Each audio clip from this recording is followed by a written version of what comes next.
Ready to stock your pond? Let's go. In this video, I'm going to give you a comprehensive guide of what has actually worked for me in my small freshwater pond.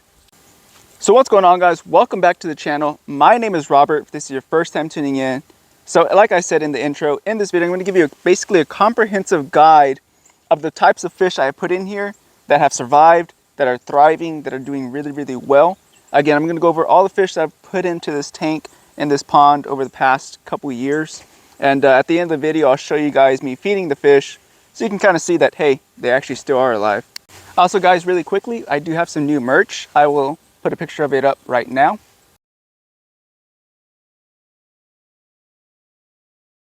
The back of the shirts have, "It's only over when you give up." Pretty cool saying. I think it resonates with a lot of people and has a lot of truth behind it. And on the front, it says courage. I thought it was a good, meaningful message that I could put on a shirt. So if you guys are ever interested in it, you can always check out the shop. Everything is linked in the description. Everything is also linked in on this video somewhere. You can click shop. All that goes to help support the channel and to help make better videos. So without further ado, let's go ahead and get into it. Again, if you get any value from this, don't forget to like, share, and if you are not already subscribed, subscribe. Definitely would appreciate it. It goes a long way for the channel. But yeah, let's go ahead and get into it. So the first thing that comes to my mind when I'm thinking about this is going to be your bass and your catfish. Usually that's what most people are thinking about. We're going to talk about some fish that you can kind of push the upper boundaries of a freshwater pond, and we'll get to those here in a little bit. But the first one is going to be catfish.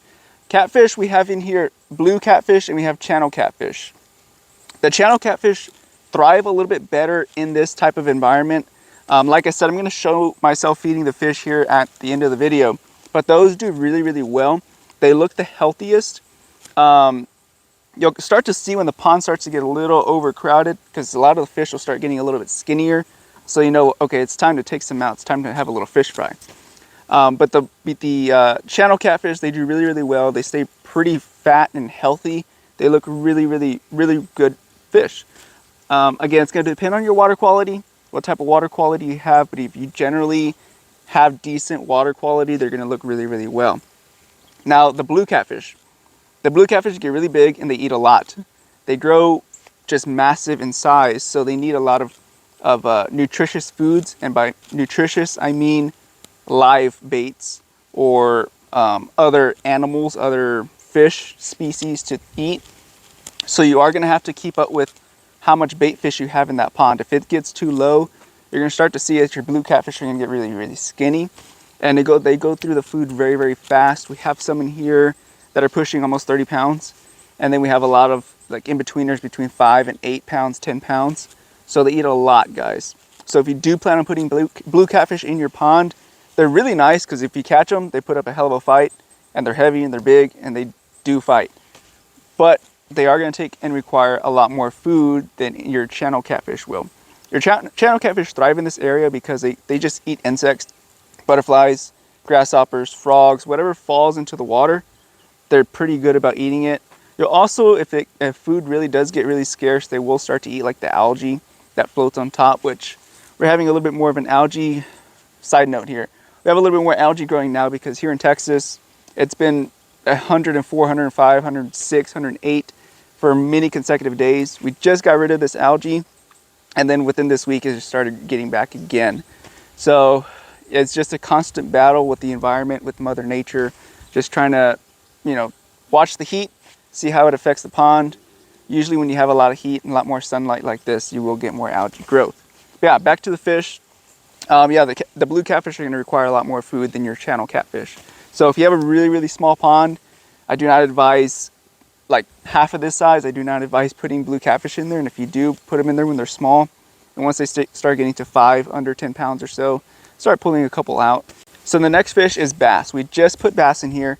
We put, I believe, 20 or 20 something bass in here. They were about yay big, more or less on average. Those are still doing well. They're still doing really well in here. They don't come out and actually eat the food yet because I just stocked them this summer. I still got to train them to come up and get the food. They've only been in there a handful of, I mean not a handful, I guess a couple months. But yeah, you will see them jump out of the water, and sometimes the little grasses that hang over the water, you'll get like a grasshopper or whatever that lands on it, and you'll see the bass jump up and grab it. So I know that those are doing really well. I'll get in the kayak and I'll go around the edges, and sometimes the water's clear enough and I can see the bass under the water. So the bass are doing really well. Catfish are just thriving. So real quickly to touch on the bass, we did put largemouth bass in here. So just FYI, those are the bass I am referring to. I haven't put any smallmouth bass in here yet. Maybe that might be something I put in. We'll see. The next one, maybe not as common as you would think, but they're very important for the health and the maintenance of your pond. And that's gonna be your grass carp. Grass carp are, they're not able to reproduce. They are sterile grass carp that you have to get a permit for through Texas Parks and Wildlife. And you can go pick them up or you can have them delivered. And what they do is they take care of all the grasses that grow in and around the edges of your pond, so it doesn't get overpopulated and starts to look ugly and nasty. Those guys are like the maintenance crew of your pond. I shit you not, guys, I have some in there that are at least 3 feet long. They're a little bit more slender carp, but they get really, really long. There's a squirrel jumping around in the tree. But anyways, they get really, really long, and I would say that those carp probably weigh right now 20 to 30 pounds, somewhere in that range. They're really, really huge. And I put them in there about, I would say between 12 and 16 inches long. And now they are pushing, 3 feet long. They're really, really big. Whenever it flooded here, that's whenever I was able to get a real good glimpse of the carp. They're massive, massive carp. They have a whole bunch of stuff to eat in there. So yes, grass carp will do really, really well in a pond that has some growth for them to eat.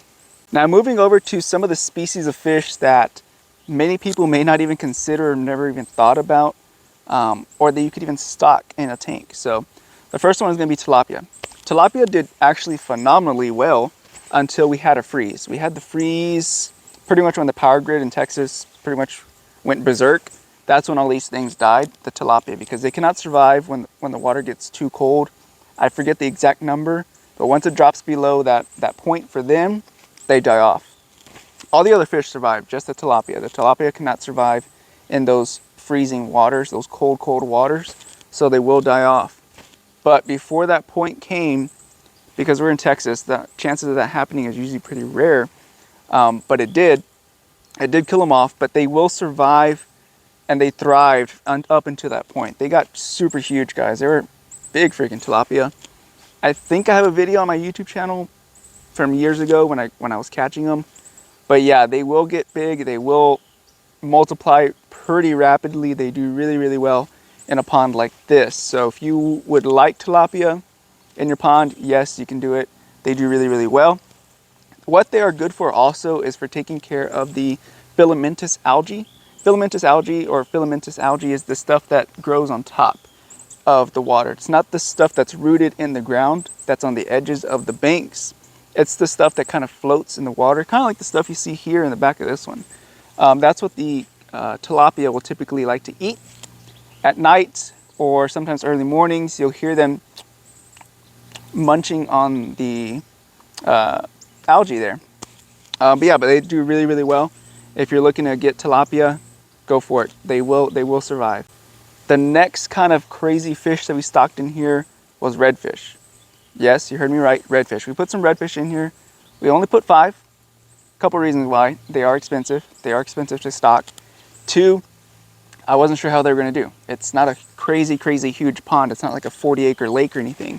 So I wasn't sure how they were going to do, and I didn't want to just lose money like that. So when we put 5 in here, we immediately, within a couple days, lost 2, and that's due to actually our blue catfish going after those redfish and killing them.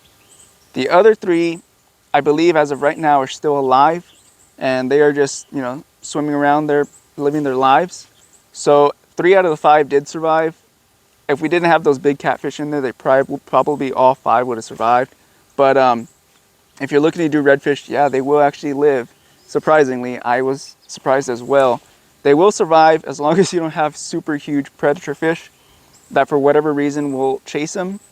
I don't know the reason why they were chasing them. I don't know if it's because maybe they are, they're saltwater fish. Redfish are saltwater fish, but these have been bred and conditioned to live in freshwater.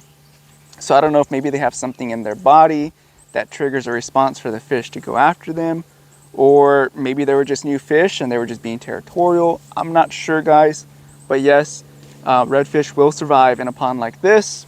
Again, we only have 3 in here, but still, hey, you know, it's a testament that they are surviving. So the next species of fish we're going to be talking about are your bait fish. Starting with your bluegills, red ears, all of those in that sunfish bluegill family are going to do really, really well. They will actually overproduce if you do not have a predator fish to eat them. That's the reason we ended up stocking bass in here, because they started getting so big and they're a little bit faster for the catfish to catch them. So we had to get a fish that was a little faster than the catfish, which came in the bass, to take care of all of these bluegill that were just reproducing. And some of them were getting freaking massive. So that's the reason we implemented the bass, to take care of the bluegill. But yes, they will survive, they will thrive, they will do really, really well. I do have structure in the pond itself for breeding those fish, particularly to provide a consistent supply of food. Moving on to another species of fish is going to be your golden shiners. Golden shiners are better suited for like bass because they are a little faster fish than so much catfish. So if you have a lot of bass in your pond, you want to do more golden shiners. But the golden shiners do really, really well.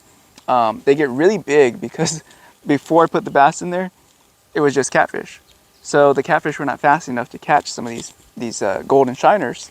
So these golden shiners would get freaking massive in here. They have big old freaking bellies on them. They're stout little fish. So they will thrive, they will do well. You can put them in there. But if you do have bass in there, they're probably not going to get so big. The next species of fish is called a fathead minnow. Fathead minnow is great for predator fish in general, but more specifically even better for the catfish because they're a slower fish. So the catfish have a better chance of catching that one if you're trying to get your catfish really fat and healthy. Fathead minnows are really easy meals for the catfish because they are slower. But yeah, they will live, they will thrive. Again, we have structure for them as well. They can go in there and nest and make babies and keep on producing a constant supply of fish for our predator fish. But yeah, fathead minnows, great, excellent choice, and they will thrive just fine in the water. The next fish is going to be a mosquito eater. They look like minnows, that's what they're called, but they're really called mosquito eaters. What they do is they eat the mosquito larvae that lay on the water. So when the mosquito comes in and they stand on the water, sometimes they drop in little larvae, or sometimes they'll catch the mosquitoes themselves. And they're baby little fish. Sometimes they get about 1.5 inches or so long, and they have mouths that kind of shoot up. So what they do is they come up underneath and they'll attack the larvae or attack the little mosquito, and they take care of your mosquito problem pretty damn well, guys. We don't have an issue with mosquitoes, even though we have this body of water here. We have so many of those mosquito eaters, and they breed so frequently, so rapidly, and in large numbers that it's just swarming with mosquito eaters. And all they do is patrol the water. That's pretty much all they do, is patrol the water, take care of all the mosquitoes. It's a great fish to have if you don't want mosquitoes. So yeah, if you don't want mosquitoes, highly recommend mosquito eaters. They will definitely take care of that problem for you. All right, guys, so as promised, I'm going to go ahead and go get some fish food, feed the fish so you guys can see them. All right, guys, here goes nothing. That is freaking quick.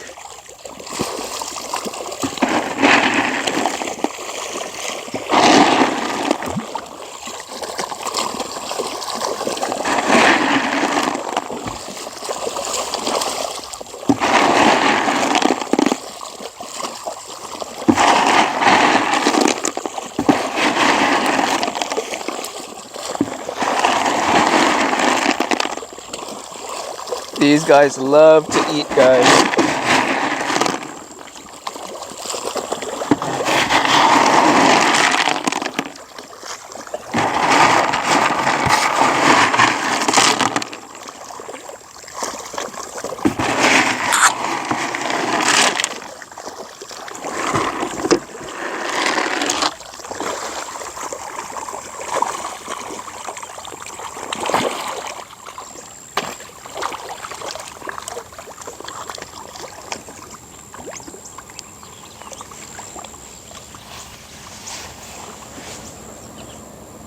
All right, guys, so that's gonna wrap up the video. I hope you enjoyed it. I hope it was entertaining and informational and you gained value from the video.